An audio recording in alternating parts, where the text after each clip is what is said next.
Hello, dear students. How are you all? I hope you all are healthy and doing well.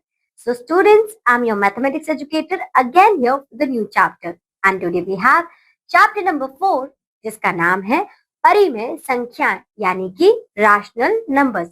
तो बच्चों हम already भिन्न और दशमलव के बारे में पढ़ चुके हैं। तो जब हमने भिन्न के बारे में पढ़ा था तो हमने देखा कि ये हमारे क्या है कि इसमें ही हमारा एक दशमलव आ जाता है, जहां पर हमारा जो डिनोमिनेटर है वो 10, 100 और 1000 होता है। इसी तरीके से आपके रैशनल नंबर्स भी कुछ ना कुछ लिंक करते हैं आपके भिन्न की तरह, और जो ऑपरेशंस आपने भिन्न में समझे थे वही सारे ऑपरेशंस यहाँ पर भी होंगे। बस थोड़ा सा अंतर ये होता है फ्रैक्शंस और रैशनल नंबर्स में कि जो आपके फ्रैक्शन होते हैं वो सिर्फ पॉजिटिव होते हैं और रैशनल नंबर्स में आपके नेगेटिव नंबर्स भी आते हैं। पिछली कक्षाओं में हम संख्या पद्धति के अंतर्गत प्राकृतिक संख्याएं, पूर्ण संख्याएं, पूर्णांक के बारे में पढ़ चुके हैं। इस अध्याय में हम परिमेय संख्या पद्धति के बारे में जानकारी प्राप्त करेंगे। तो यहाँ पर आपके कुछ नंबर्स आपको दिए हैं, जैसे कि पहला दिया हुआ है आपको प्राकृत नंबर यानी कि आपके नेचुरल नंबर्स जो होते हैं आपके 1, 2, 3, 4। फिर आपके आती है पूर्ण संख्याएं यानी कि होल नंबर्स, तो ये 0 से स्टार्ट होती है और सेम नेचुरल नंबर तक टिल इंफिनाइट। फिर आपके पास आएंगे आपके पूर्णांक कि जब आपके नंबर्स के पास आपका पॉजिटिव और नेगेटिव साइन आने लगे यानी कि धनात्मक और ऋणात्मक नंबर। फिर आपके आएंगे भिन्न जिन्हें हम a बाय b की फॉर्म में रिप्रेजेंट करते हैं, वो आपके बन जाएंगे फ्रैक्शन। और यहाँ पर आप देखेंगे कि ये हमेशा प्राकृतिक संख्याएं होती हैं और ये पूर्णांक होते हैं जो कि पॉजिटिव होते हैं। ठीक है, अब हम बात कर रहे हैं परिमेय संख्याओं की आवश्यकता की।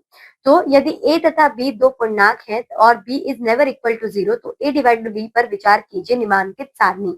यहाँ पर आप क्या देखेंगे बच्चों कि अगर आपके पास नेगेटिव नंबर्स आ जाए तो how we have to represent it. At that time we need rational numbers, उस वक्त हमें रैशनल नंबर्स हमें चाहिए क्योंकि ये हमें रिप्रेजेंट करवाते हैं हमारे नेगेटिव नंबर्स में भी।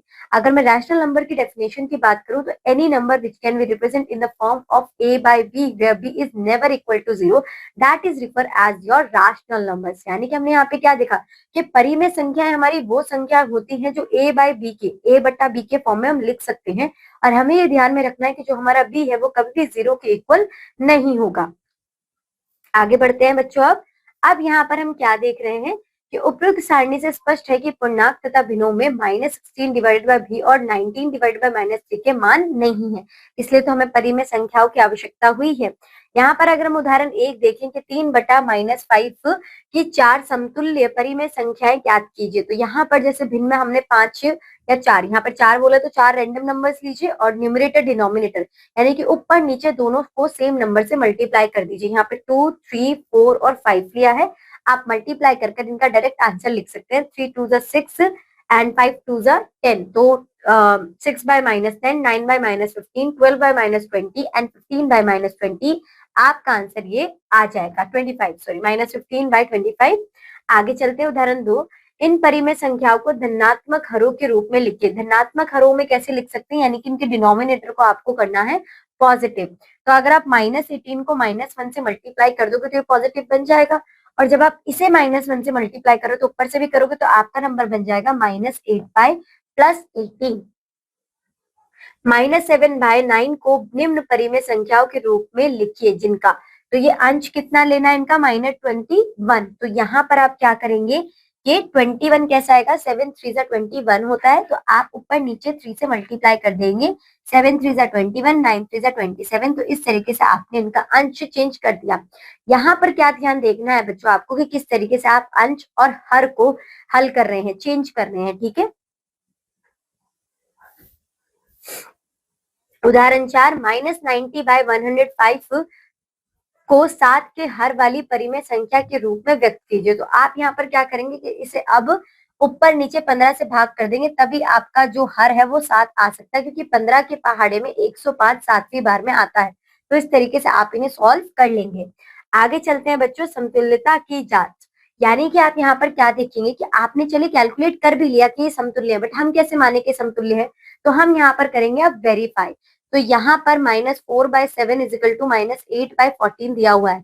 तो अगर आप इन्हें क्रॉस मल्टीप्लाई करते हैं और इनका आंसर सेम आता है तो इसका मतलब क्या है कि ये दोनों जो आपके नंबर्स हैं, आपके पास जो रैशनल नंबर्स हैं, ये एक दूसरे के समतुल्य हैं। क्रॉस मल्टीप्लाई करने पर अगर इनका आंसर सेम आता है तो परिमेय संख्या का मानक रूप। अब यहाँ पर आपको परिमेय संख्या के मानक रूप में बता रखा है कि जो भी नंबर आपका p बाय q की फॉर्म के अंश व हर का अभिन्नष्ट गुणनखंड से विभाजक एक के अतिरिक्त कुछ और ना हो तथा q धनात्मक हो तो वह परिमित संख्या का मानक रूप कहा जाता है।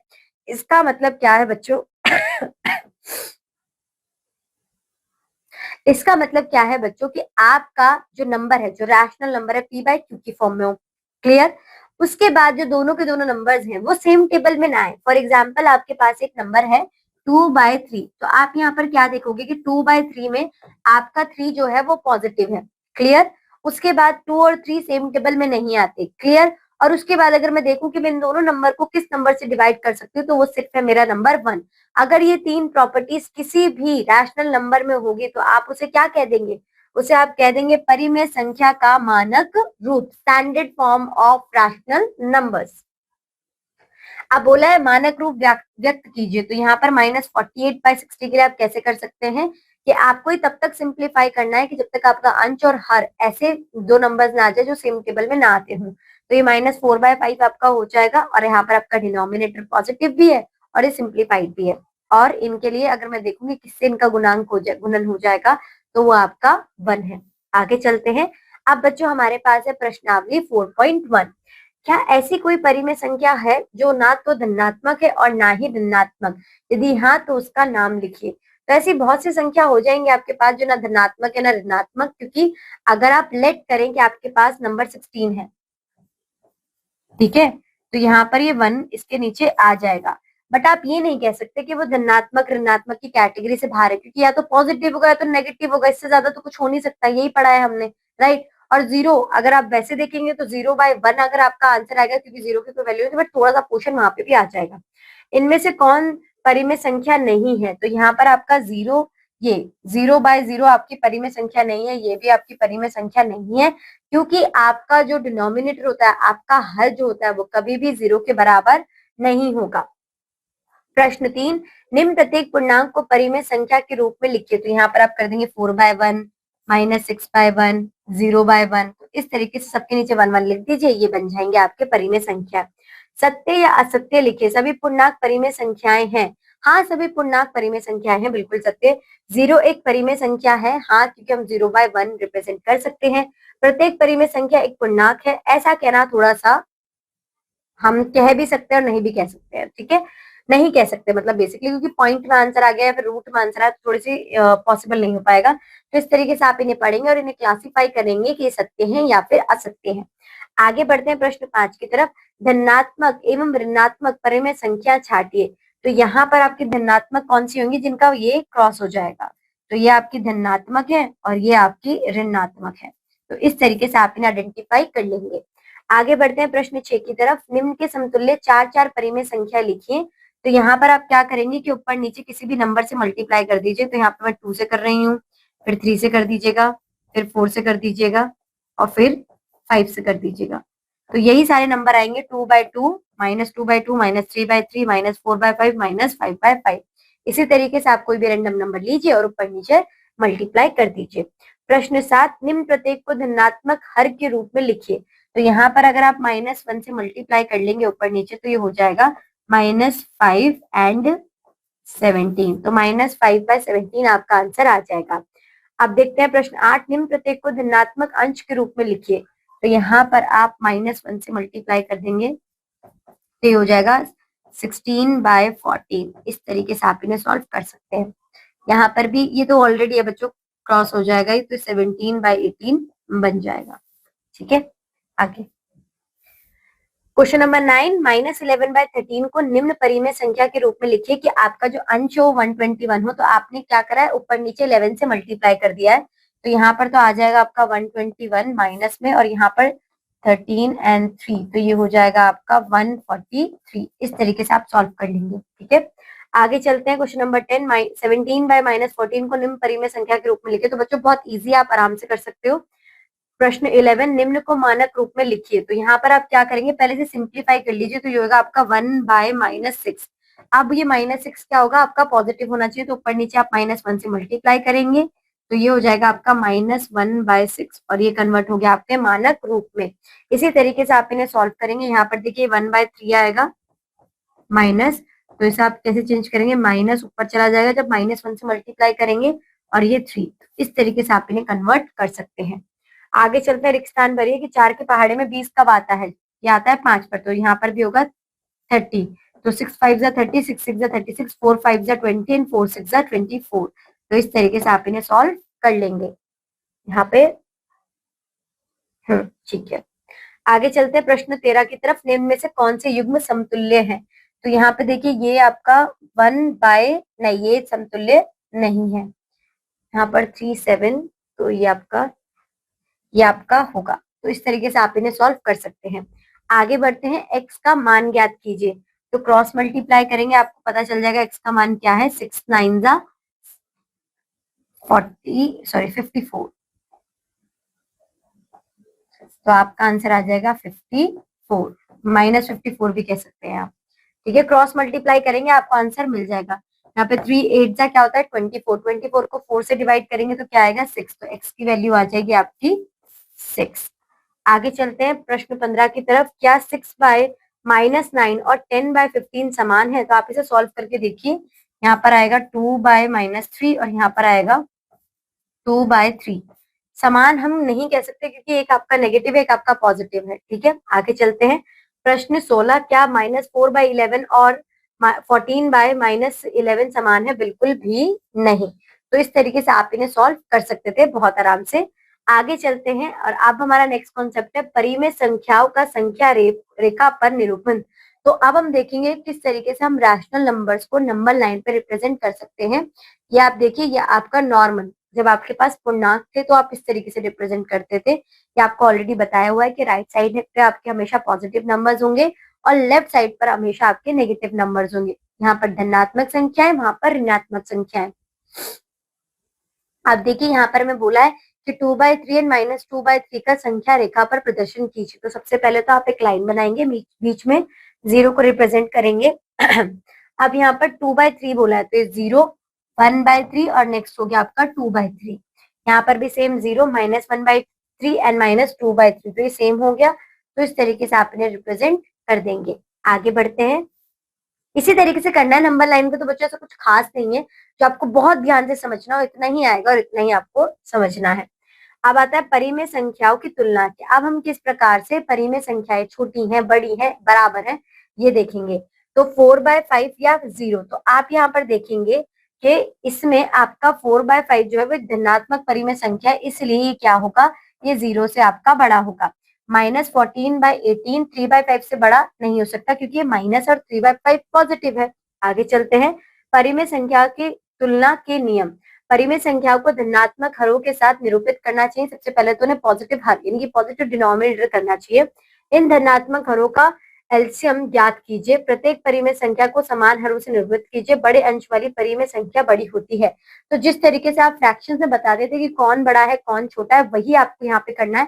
पहले क्या कीजिए कि पहले तो उनके हरों को यानी कि उनके डिनोमिनेटर को पॉजिटिव कीजिए, एलसीएम लीजिए, एलसीएम को सेम कीजिए दोनों नंबर्स में, फिर तो जिसका न्यूमरेटर बड़ा होगा वो आप बता ही सकते हैं।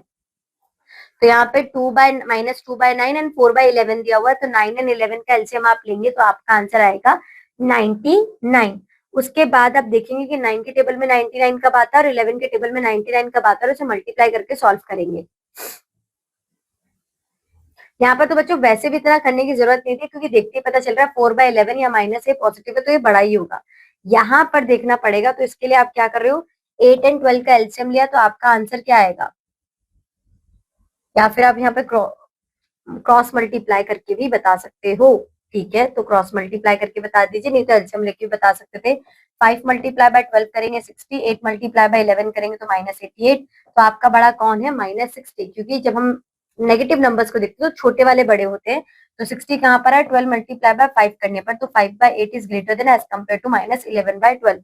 इसमें भी चाहते तो कैलकुलेशन ना करते क्योंकि माइनस में दोनों की वैल्यू है, तो छोटा वाला नंबर कौन सा है 5/8, तो यही बड़ा होगा। ठीक है, आगे चलते हैं, हमारे पास है प्रश्नावली 4.2। इन परिमेय संख्याओं को संख्या रेखा पर निरूपित कीजिए। तो 2/3 आप किस तरीके से रिप्रेजेंट करेंगे, ये आपकी एक नंबर लाइन है, यहाँ 0 आएगा, यहाँ 1/3, ये आपका हो जाएगा 2/3। इस तरीके से आप रिप्रेजेंट कर देंगे। यहाँ पर आपका 1/2 है, 3 वाला ही देख लेते हैं। देखिए ये हो गया 2/3 रिप्रेजेंट, यहाँ पर 1/3 रिप्रेजेंट हो गया, -2/3 करना है तो -1/3 एंड यहाँ पर हो जाएगा -2/3। तो ये भी आपका रिप्रेजेंट हो गया, ये भी और ये भी। तो इस तरीके से आप बाकी नंबर्स को भी इजीली रिप्रेजेंट कर सकते हैं। जो मिक्स फ्रैक्शन में दिए हुए हैं पहले उसे इम्प्रॉपर फ्रैक्शन में कन्वर्ट कर लीजिए। 3 2 6, 6 + 1, तो आपका आंसर ये देखिए माइनस में 3 2 6 एंड +1, तो आपका आएगा आंसर 5/3, तो भी -5/3। इसे आप इजीली सॉल्व कर देंगे। यहाँ पर तो 2/3 चल -2/3 है, ये हो जाएगा -3/3, -4/3 एंड -5/3। तो यहाँ पर आप इस तरीके से इसे रिप्रेजेंट कर देंगे। आगे चलते हैं बच्चों प्रश्न 2 की तरफ। निम्न में से कौन बड़ा है, 5/7 या 0? तो आपका 5/7 बड़ा है। -9/12 या -18/23, तो ये नंबर छोटा है, तो यही आपका बड़ा होगा। प्रश्न 3 की तरफ चलते हैं। निम्न युग्म परिमेय संख्याओं की उनके हरों का एलसीएम ज्ञात कर उनकी समतुल्यता की जांच कीजिए। तो यहाँ पर मैं बोला कि एलसीएम लेके ही आपको कैलकुलेट करना है, नहीं तो आप चाहते तो क्रॉस मल्टीप्लाई करके भी बता सकते थे कि इक्वल होंगे या फिर नहीं। तो हम यहाँ पर पार्ट बी देखते हैं।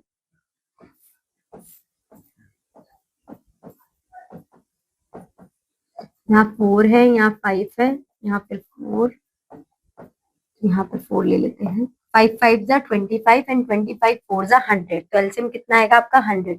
इसे आप 100 में कैसे कन्वर्ट कर सकते हैं, जब आप लेंगे इन्हें 4 से मल्टीप्लाई करेंगे तो 4 यहाँ पर आपका आंसर आ जाएगा 80, और यहाँ पर आपका आंसर बच्चों ऐसे तो देखते ही पता चल रहा है एलसीएम लेने की जरूरत भी नहीं थी, क्योंकि ये पॉजिटिव है और ये नेगेटिव है, बट इन्होंने कहा है तो हमें लेना पड़ेगा। यहाँ पर आपका आएगा 100, और जब आप 16 को 4 से मल्टीप्लाई करेंगे तो 4 6 जा 24, 2 4 1 जा 4 +2 5 6 64/20, बट अगेन ये माइनस में आ रहा है आपका, ठीक है। तो ये आपका बड़ा हो जाएगा एज कम्पेयर टू दिस। आगे चलते हैं। बॉक्स में ग्रेटर, इक्वल एंड स्मॉलर में से उचित चिन्ह भरिए। तो यहाँ पर देखिए दोनों का ये आपका बड़ा होगा, क्योंकि डिनोमिनेटर सेम है, ये माइनस माइनस कट जाएंगे एक दूसरे से, तो ये बड़ा होगा। तो इस तरीके से आप इन्हें सॉल्व कर सकते हैं। आगे चलते हैं प्रश्न 5 की तरफ।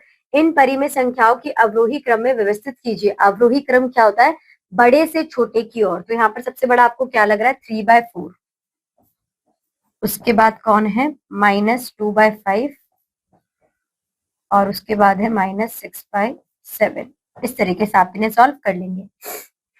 प्रश्न 6, इन परिमेय संख्याओं को आरोही क्रम में व्यवस्थित कीजिए। तो यहाँ पर आप देखेंगे कि आपका यहाँ पर सबसे बड़ा नंबर सबके साथ माइनस है, तो हम ये तो नहीं कह सकते कि अब प्लस पॉजिटिव के हिसाब से हम बता दें। तो अब आपको इनका लेना पड़ेगा एलसीएम और इनके डिनोमिनेटर को इक्वल कर तब आप बता पाएंगे। 2 5 जा, तो यहाँ पर एक मिनट, ये वाला प्रश्न ले लेते हैं बच्चों की, कैलकुलेशन यही हो जाएगी इसकी। 10 15 20 -30। यहाँ पर तो देखते ही पता चल रहा है कि ये नंबर आपका सबसे बड़ा होगा क्योंकि पॉजिटिव है, पर अभी देख लेते हैं।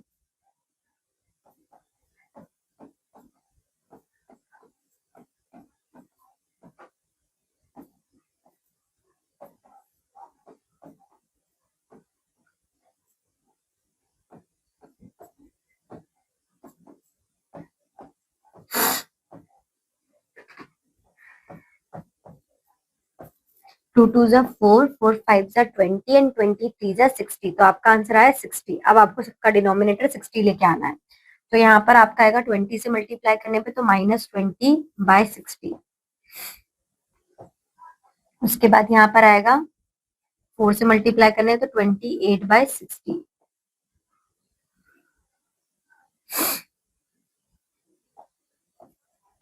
यहाँ पर आपका होगा 3 से मल्टीप्लाई करने पर तो 33 एंड 60, और यहाँ पर होगा 2 से तो 17 2 जा 34 एंड 60। तो अब आप आराम से बता सकते हैं कि ये 1 है, उसके बाद आपका 2 ये है, 3 ये है, और 4th ये है। ये होगा आपका अवरोही क्रम में, ठीक है। फिर चलते हैं, अब आपके नेक्स्ट कॉन्सेप्ट स्टार्ट करते हैं। जो भी क्वेश्चन इस एक्सरसाइज में रहे हैं बच्चों, वो आपको खुद से ट्राई करने हैं।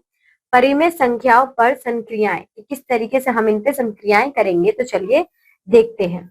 सबसे पहले आपको देखना एडिशन, 7/8 + 5/12, तो आपने इनका एडिशन लिया, आपका आंसर जो आएगा 24। तो आपके इनके डिनोमिनेटर को 24 में कन्वर्ट करना है, आप मल्टीप्लाई करके कन्वर्ट करेंगे डिनोमिनेटर सेम को एज इट इज ले लेंगे, 21 प्लस 10 आपका बन जाएगा 31। तो ये हो गया आपका एडिशन।